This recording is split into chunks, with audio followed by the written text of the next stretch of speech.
Osmanlı kavve derinen şaredari kavve derinen.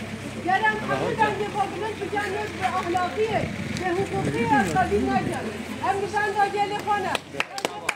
Kayyuma hayır, kayyumlar gidecek, hak gelecek, kayyumlar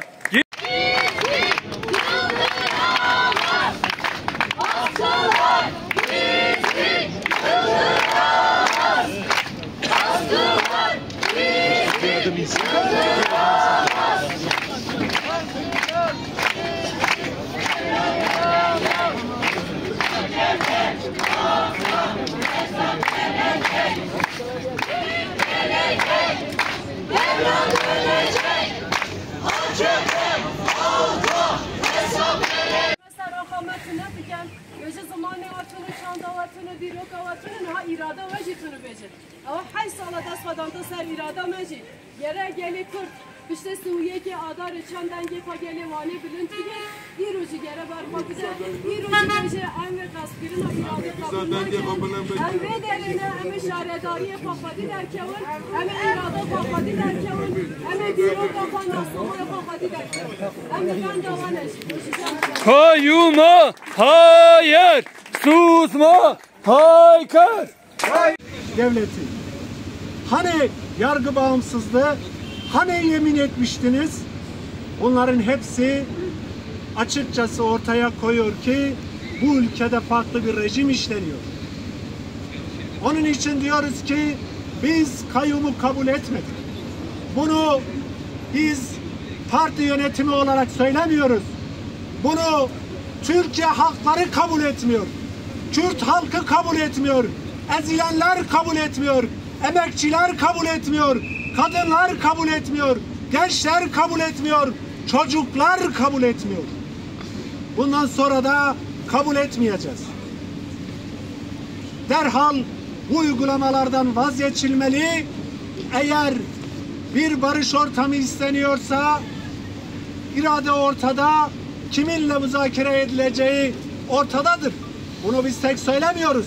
Bugün bile grup toplantılarında muhatabın kim olduğunu kendileri söylüyor. Biz tek söylemiyoruz. Onun için o muhatapla oturulup müzakerelere bir an önce başlanmalı.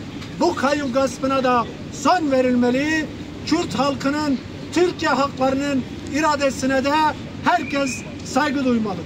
Pratik mücadele yürüten Ahmet Türk şahsında yine Batman Belediyesi'ne, Halfeti Belediye'mize dün hiçbir gerekçe sunulmadan kayyum atandı. Artık AKP ve MHP hükümeti kayyumu bu ülkede rejim haline getirdi. Biz defalarca söyledik, kayyum bu ülkede ne anlama geliyor? Kayyum talan anlamına geliyor, yolsuzluk anlamına geliyor, hırsızlık anlamına geliyor. Kayyum politikası ve kayyum rejimi yeni doğan çocukların üzerinde çeteleşen anlayışı ortaya çıkarıyor. Her tarafı talan etmeye sebep oluyor. Halkın iradesini gasp etmeye, kültürel varlıklarını yok etmeye, siyasal ortamı yok etmeye dönük bir anlayış olarak görüyoruz. Ki kayyumların pratiği de bunu gösterdi. Van'da 8 yıl boyunca atanan kayyumlar bu kenti 100 yıl geriye götürdü. Kayyumlar bizim geleceğimizi, çocukların geleceğini çalıyor.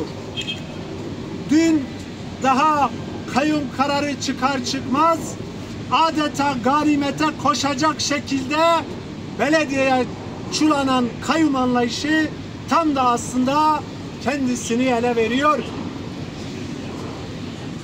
Bu kent yıllardır hiçbir hizmet almadığı gibi bu kent halkının cebinde çıkan vergiler hiçbir şekilde halka hizmet olarak dönmüyor, talana dönüyor. Kendi ailelerini zengin etmek, kendi sofralarını büyütmek, kendi saltanatlarını geliştirmek için bu kayyum anlayışını her gün bu halkın iradesine ipotek olarak koyuyorlar. Biz bunu kabul etmiyoruz. Bu ülkede bir anayasa varsa herkes bu anayasayı uygulamakla mükelleftir.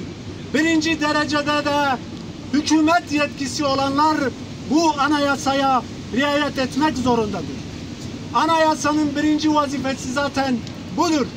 Yetkiyi eline alan o yetkinin belli sınırları olacaktır. O anayasaya göre davranmak zorundadır. Ama ne yazık ki bu ülkede anayasa askıya alınmıştır. Dün 3 belediyemize atanan kayyumu geçmişte kabul etmediğimiz gibi bundan sonraki süreçte de kabul etmeyeceğiz. Bir yanda sözüm ona çözüm süreci diye